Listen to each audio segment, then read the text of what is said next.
den ikke flot? Jo, den er helt...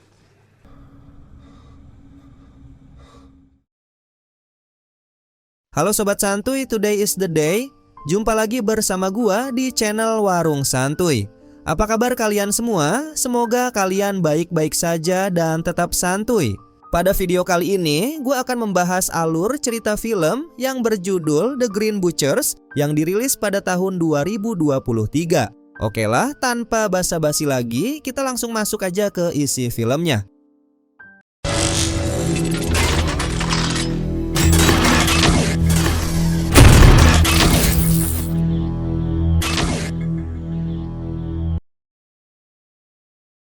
Film ini dibuka dengan suasana santai, memperlihatkan 4 orang yang sedang berkumpul menikmati hidangan barbeque. Mereka adalah Steven dan tunangannya, Tina, serta Betty, teman Tina dan sahabat Steven, Egil. Steven dan Egil sendiri bekerja di toko daging milik Holger, seorang tukang jagal yang dikenal cerewet. Karena merasa tidak betah dengan sikap Holger, Steven mengajak Egil untuk berhenti dan mewujudkan impian mereka, membuka toko daging sendiri. Singkat cerita, Steven dan Egil bertemu dengan Thomas yang memperlihatkan kepada mereka sebuah toko daging yang sudah lama tutup. Setelah mengecek kondisinya, niat Steven untuk membuka usaha semakin bulat. Namun, masalah keuangan menghadang. Toko itu dijual seharga $2 juta, yang berarti mereka harus mengumpulkan masing-masing $1 juta. Steven berencana menggadaikan rumahnya, sementara Egil kebingungan karena sudah tidak memiliki aset untuk dijual. Keesokan harinya, Egil mengunjungi sanatorium tempat saudara kembarnya, Gary, dirawat akibat kerusakan otak. Egil datang bukan untuk menjenguk atau mengharapkan kesembuhan. Ia justru meminta suster agar melepas alat bantu pernapasan Gary. Ia beralasan tidak ingin melihat Gary menderita terlalu lama dan mengizinkan organ Gary disumbangkan. Padahal tujuan utamanya adalah agar Gary meninggal sehingga ia bisa mendapatkan harta warisan keluarga yang kini berada di tangan Gary sebagai modal untuk toko dagingnya. Beberapa hari kemudian, Steven dan Egil nekat memulai pembangunan toko daging mereka. Mereka berencana memanggil tukang listrik untuk memperbaiki lampu di ruang pendingin dan tidak lupa membagikan kartu nama untuk promosi. Sore harinya, Egil mengunjungi makam orang tuanya di belakang gereja untuk memohon restu agar usaha mereka berjalan lancar. Di sana, Egil tidak sengaja bertemu Astrid, pengurus pemakaman tersebut. Setelah bercerita panjang lebar, Egil memberikan kartu nama tokonya, berharap Astrid mau berkunjung suatu saat. Pada hari grand opening, ekspektasi mereka tidak sesuai dengan harapan karena tak ada satupun pembeli yang datang. Steven merasa jengkel dan Tina berkata bahwa orang-orang lebih memilih membeli daging di toko Holger karena kualitasnya lebih baik. Setelah itu, saat Steven hendak menutup toko, tanpa sengaja ia mengunci tukang listrik yang masih memperbaiki lampu di ruang pendingin. Tukang listrik itu tidak menyadari dirinya terkunci karena sedang memakai headphone. Masalah baru muncul keesokan harinya ketika Steven bertengkar dengan Tina dan memutuskan untuk berpisah. Saat membuka toko, Steven terkejut melihat tukang listrik sudah tewas di ruang pendingin.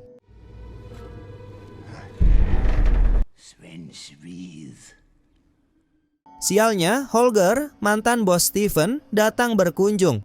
Holger mengejek toko yang sepi itu, tetapi ia menyatakan ingin menjadi pembeli pertama dan meminta Steven menyiapkan daging kualitas terbaik untuk pesta makan malamnya. Steven panik dan segera meminta Egil datang ke toko. Ia menceritakan kecelakaan yang menimpa tukang listrik. Egil awalnya menyarankan agar mereka melaporkan kejadian ini sebagai kecelakaan. Namun, Egil terkejut saat memeriksa jasad tukang listrik karena salah satu kakinya telah hilang. Ternyata, kaki itu sudah dijual kepada Holger. Steven beralasan saat itu ia sangat frustrasi karena baru ditinggal tunangannya dan diejek oleh Holger. Demi kebaikan toko, mereka pun sepakat merahasiakan kejadian ini dan berencana memasukkan seluruh jasad ke dalam mesin penggiling daging untuk menghilangkan bukti. Tetapi keesokan harinya mereka terkejut melihat antrean panjang di depan toko. Semua itu berkat pesta makan malam Holger di mana para tamu undangan dibuat ketagihan dengan daging yang dijual oleh toko Steven. Karena permintaan yang tinggi, Steven nekat kembali menjual daging si tukang listrik, menyebutnya sebagai daging spesial yang dimarinasi dengan bumbu rahasia buatannya. Egil merasa perbuatan Steven sudah keterlaluan. Namun, karena banyaknya permintaan, Egil akhirnya menyuruh Steven menyelesaikan apa yang sudah ia mulai. Hingga akhirnya, semua potongan daging dari jasad tukang listrik habis terjual.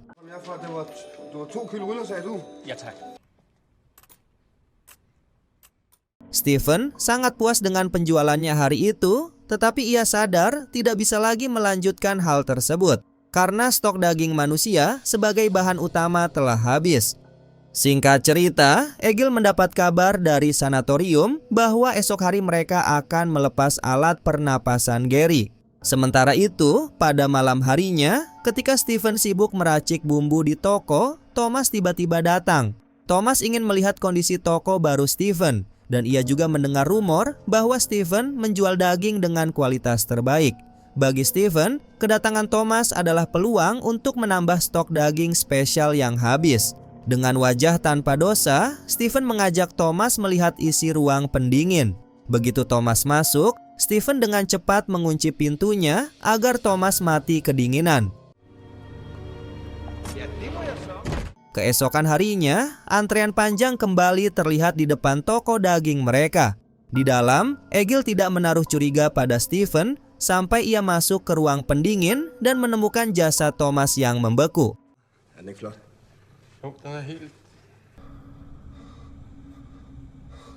Egil marah dan menganggap Steven sudah tidak waras. Steven berdalih ia tidak membunuh Thomas. Ia menemukannya tewas di jalan dan berpikir lebih baik memanfaatkannya untuk kebutuhan toko daripada dikubur.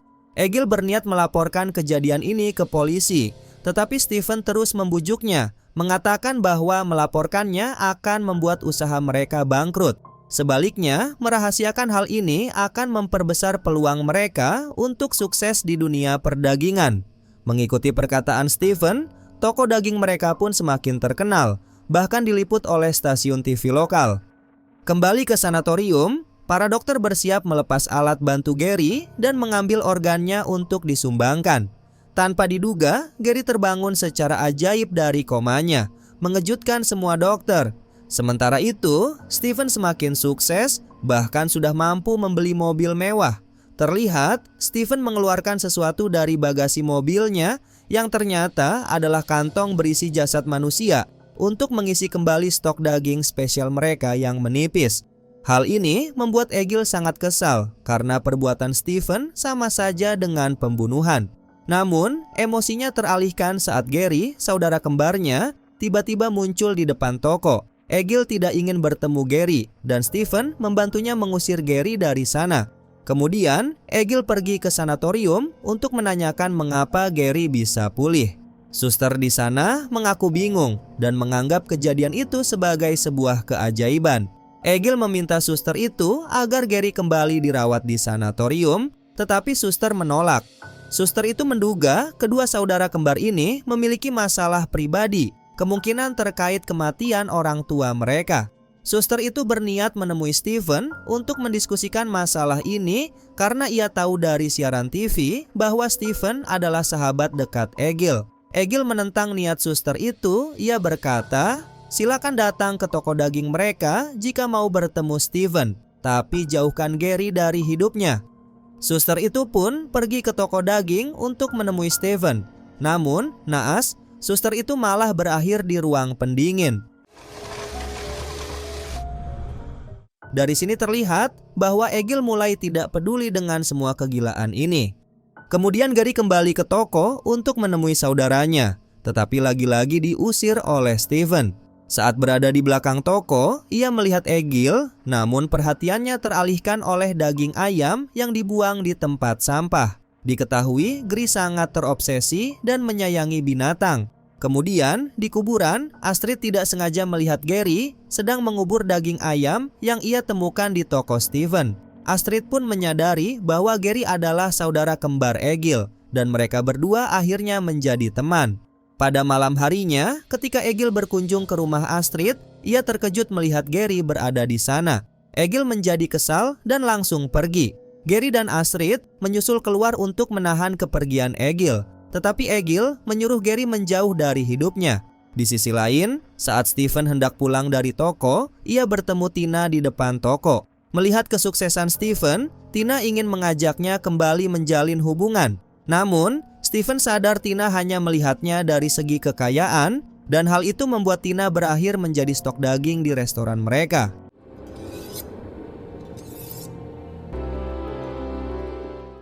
Kemudian, scene beralih ke Holger yang sedang menyaksikan berita tentang banyaknya orang hilang secara misterius di negara Denmark.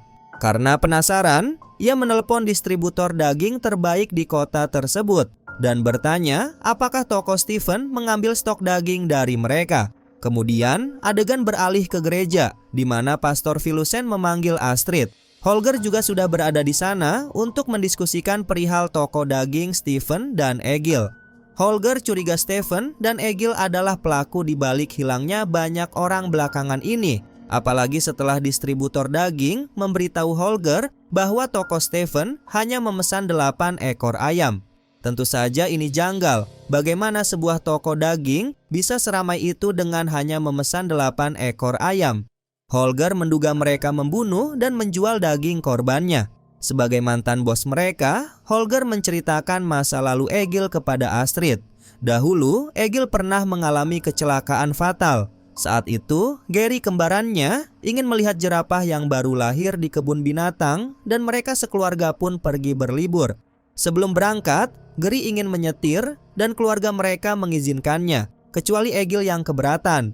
Karena Gary tidak sabar melihat jerapah, ia membawa mobil dengan kecepatan sangat tinggi. Di tengah perjalanan, tiba-tiba seekor rusa melompat ke depan mobil mereka.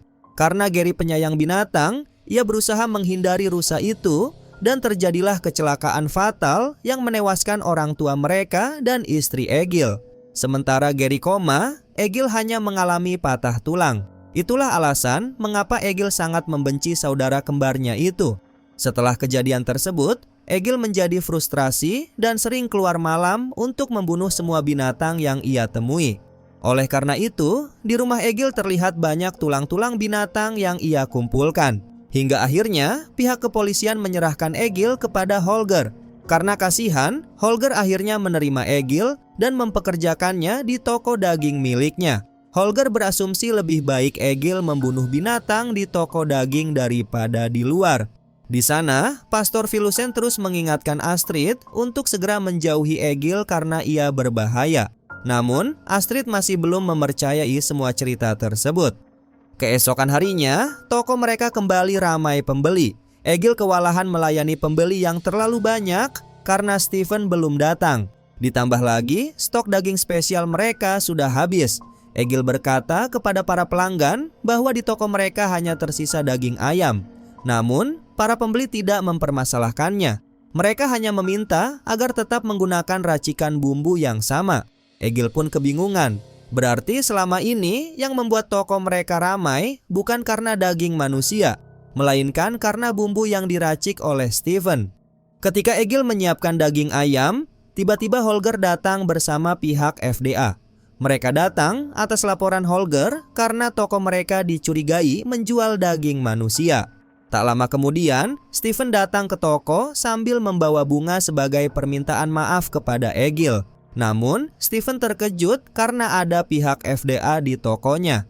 Dengan perasaan panik, Steven langsung masuk dan berteriak bahwa Egil tidak bersalah dan tidak ada sangkut pautnya dengan barang yang mereka temukan di dalam toko tersebut. Melihat tingkah Steven, Egil berusaha menenangkannya, bahkan menendang kaki Steven agar ia tidak terlalu banyak bicara. Kemudian, Egil membawanya keluar.